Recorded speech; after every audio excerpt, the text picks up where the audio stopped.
நேரத்தில் வீர வணக்கத்தை நான் தெரிவித்து இங்கே வருகை தந்திருக்கக்கூடிய அத்தனை கேரள மாநிலத்தில் இயங்கிக் கொண்டிருக்கக்கூடிய அத்தனை சமுதாய சங்கங்கள், அமைப்புகள், கட்சிகள், அது எந்த பெயரில் இயங்கினாலும் இந்த சங்கங்கள் எல்லாம் சாதி சங்கங்கள் அல்ல.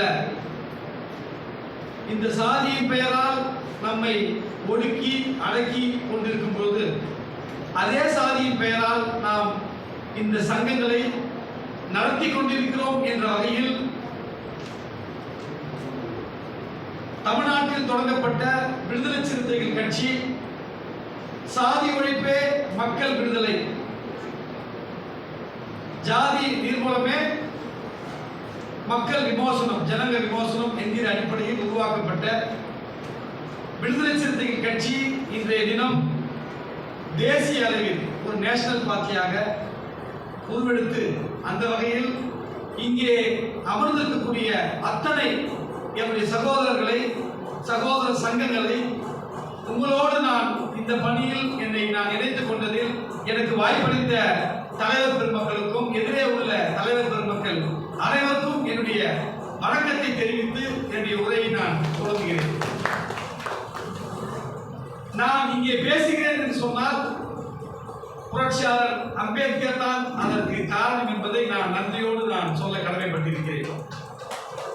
2000 ஆண்டுகளுக்கு மேலாக இந்தியா முழுமைக்கும் வாயிருந்தும் பேச முடியாது, கால் இருந்தும் நடக்க முடியாது, காது இருந்தும் கேட்க முடியாது.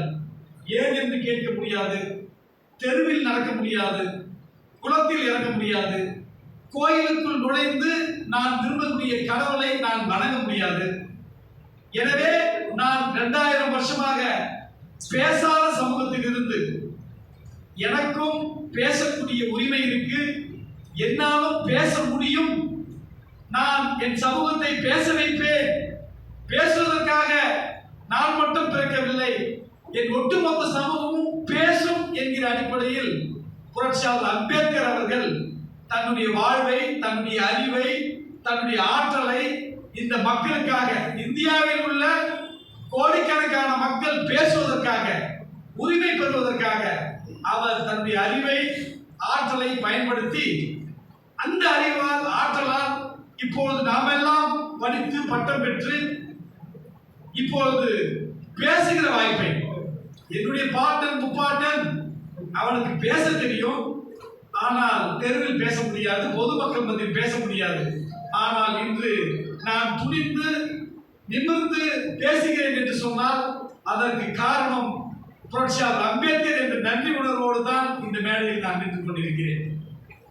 அந்த புரட்சியாளர் அம்பேத்கருடைய கொள்கையை இன்றைய தினம் தமிழ்நாடு மட்டுமில்லாமல் இந்திய அளவில், ஒட்டுமொத்த தேசிய அளவில் ஒரு முழு அம்பேத்கரியவாதியாக நான் சார்ந்த கட்சியுடைய தலைவர் டாக்டர் தொல் திருமாவளவன் அவர்கள் கடந்த ஆண்டுகளில் ஒருபோதும் பிஜேபி சங் பரிவாருக்கு அடிபணியாமல், சமரசம் செய்யாமல் அவர் முழு அம்பேத்கரியவாதியாக தமிழ்நாட்டில் தொடங்கப்பட்ட இந்த கட்சி அகில இந்திய அளவில் இன்றைய தினம் பேசக்கூடிய கட்சியாக 2 எம்பிக்களை, 4 மந்திரிகள், 4 எம்எல்ஏக்களை கொண்ட கட்சியாக இந்த தமிழ்நாட்டில் உருவெடுத்திருக்கிறது. கேரளாவில் மட்டுமில்லாமல் ஆந்திராவில், தெலுங்கானாவில், கர்நாடகாவில், மகாராஷ்டிராவில், இப்படி பல்வேறு மாநிலங்களில் இந்த கட்சி மிகப்பெரிய அளவுக்கு கொஞ்சம் கொஞ்சமாக வளரக்கூடிய கட்சியாக பெரிய அளவுக்கு வளம் வந்து கொண்டிருக்கிறது. எனவே நான் இங்கே வந்து எனக்கு இந்த வாய்ப்பை தந்த எங்களுடைய தலைவர் டாக்டர் திருமாவளவன் அண்ணன் அவர்களுக்கு இந்த நேரத்தில் அவர்களுக்கு நன்றியை நான் தெரிவித்துக் கொள்கிறேன். மேலும் இங்கே அமர்ந்திருக்கக்கூடிய தலைவர் பெருமக்கள், நடத்தி கொண்டிருக்கக்கூடிய சங்கத்தை சேர்ந்த தலைவர் பெருமக்கள் காலகாலமாக பல்வேறு நிகழ்வுகளை, பல்வேறு போராட்டங்களை, பல்வேறு ஆர்ப்பாட்டங்களை நீங்கள் நடத்தி உங்களுக்கான அனுபவத்தை பெற்று நீங்கள் பல்வேறு களங்களை இந்த உரிமையற்ற மக்களுக்கு, விளிம்பு நிலை மக்களுக்கு உரிமை பெற வேண்டும் என்பதற்காக நீங்கள் பல ஆண்டுகளாக போராடி கொண்டு வந்து கொண்டிருக்கிறீர்கள். எனவே உங்களுக்கும் என்னுடைய வணக்கத்தை நான் தெரிவித்துக் கொள்கிறேன். இந்த நேரத்தில் கேரள மாநிலத்தில் புரட்சியாளர் அம்பேத்கருக்கு முன்னோடியாக இருந்து இந்த மண்ணிலே களமாடிய இந்த மக்களுடைய தலைவருமாக களமாடிய நம்முடைய மகாத்மா ஐயங்காரி அவர்களுக்கும் என்று விடுதலை சிறுத்தைகள் சார்பாக என்னுடைய செம்மாத வீர வணக்கத்தை நான் தெரிவித்துக் கொள்கிறேன். இவ்வளவு ஆண்டு காலமாக அம்பேத்கர் நமக்கு கஷ்டப்பட்டு எஸ்சிகளுக்கு இடஒதுக்கீடு ரிசர்வேஷன் பெற்று தந்து இவ்வளவு நாள் நமக்காக ஏதோ ஒரு வகையில் நாம் பயன்படுத்திக் கொண்டிருக்கிறோம். 100% நாம் பயன்படவில்லை. 100% பயன்படக்கூடிய இடத்திலும் நாம் இன்னும் அரசியல் ரீதியாக நாம் இன்னும் வளரவில்லை. எத்தனையோ தலைவர்கள் உருவாகி இருக்கிறார்கள்.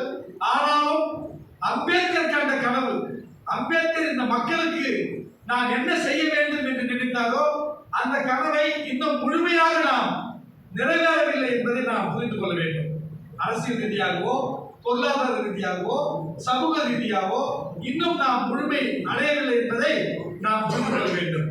ஆனாலும் அந்த ரிசர்வேஷன்ல மண்ண போற மாதிரி ஓரளவுக்கு நாம் உயர்ந்து ஒரு தலைமுறை 2 தலைமுறை நாம் படித்து பட்டம் பெற்று வேலைக்கு வந்தால் மாதம் 10,000 ரூபாய் அல்லது வருடத்திற்கு 1 லட்சம் 2 லட்சம் வருமானம் பெற்றுவிட்டால் நீங்கள் கிரிமி லேயர். இனிமேல் நீங்கள் உங்களுக்கு இந்த சலுகையை அடைய முடியாது. ஒரு சமூகம் என்றால் எஸ்சியிலேயே சப்காஸ்ட் பிரிக்கிறாங்க. சப்காஸ்ட் பிரிச்சு அதுல நீங்க கிரிமி லேயர் சொல்றாங்க. இது உண்மையாகவே சோசியல் ஜஸ்டிஸ்க்கு எதிரான மிகப்பெரிய ஒரு தாக்குதல். சோசியல் ஜஸ்டிஸ் தான் ரிசர்வேஷன் கொடுக்கணுமே தவிர எக்கனாமிக்கல் ஜஸ்டிஸ்ல ரிசர்வேஷன் கொடுக்க கூடாது. இதுதான் அம்பேத்கர் நமக்கு சொல்லிக் கொடுத்த கான்ஸ்டிடியூஷன் சொல்லக்கூடிய ரைட்ஸ். எனவே இவர் உயர்ந்து விட்டார், 5 லட்சம் பெற்று விட்டார், 10 லட்சம் வருமானம் வருகிறது. எனவே இவருக்கு நான் அப்பட்டமான மோசடி, இந்த ரிசர்வேஷனுக்கே எதிரான கான்ஸ்டிடியூஷனுக்கு எதிரான அப்பட்டமான மோசடி என்பதை நம்முடைய மக்கள் புரிந்து கொள்ள வேண்டும். ஏன்னா அது இப்போ ஒரு நாள் அப்படிதான் இருக்கு. எக்கனாமிக்கல் வீக்கர் செக்ஷன் அதுக்கு அவங்களுக்கு நாம் இடஒதுக்கீடு கொடுக்கிறோம், ரிசர்வேஷன் கொடுக்கிறோம் சொல்லி இவ்வளவு நாள் இருந்த இடஒதுக்கீட்டையே ரத்து செய்துவிட்டு பார்ப்பனர்கள் மிகப்பெரிய ஆட்கள் எல்லாம் பின்புற வாசல் வழியாக இடபிள்யூசி மூலமா இன்னைக்கு பாத்தீங்கன்னா அவங்க இடஒதுக்கீட ரிசர்வேஷன் எவ்வளவு பேர் அனுபவிக்கிறாங்கன்னு நம்ம பார்க்கணும். அது ஓபிசி மக்கள் எதிர்க்க மாட்டாங்க, பிசி மக்கள் எதிர்க்க மாட்டாங்க. ஆனா இந்தியா முழுமைக்கும் எதிர்க்கக்கூடிய ஒரே மக்கள் எஸ்சி எஸ்டி மக்களா தான் இருக்காங்க. அது எதுவா இருந்தாலும் சரி, ஓபிசி மக்களுக்கு இடஒதுக்கீடு வேணும் அப்படின்னு சொல்லும் போதும் இந்தியாவில் இருக்கக்கூடிய ஒட்டுமொத்த எஸ்சி எஸ்டி லீடர்ஸ் தான் அதை ஆதரிச்சு மண்டல் கமிஷன் ஆதரிச்சு ஓபிசி மக்களுக்கு இடஒதுக்கீடு கொடுக்கணும், பிசி மக்களுக்கு இடஒதுக்கீடு கொடுக்கணும் அப்படின்னு சொன்னது எஸ்சி எஸ்டி மக்கள் தான். எனவே நாம் இந்த ரிசர்வேஷன் என்பதை கிரிமி லேயர் என்று சொல்லி நம்மை அப்புறப்படுத்தக்கூடிய, நம்முடைய ஒற்றுமை சிதைக்கக்கூடிய, எஸ்சி எஸ்டியை பிரிக்கக்கூடிய, எஸ்சி தனியா எஸ்டி தனியா, எஸ்சிலேயே தனித்தனியா, எஸ்டிலேயே தனித்தனியா, இதுதான் பிஜேபி சங் பரிவாருடைய அஜெண்டா.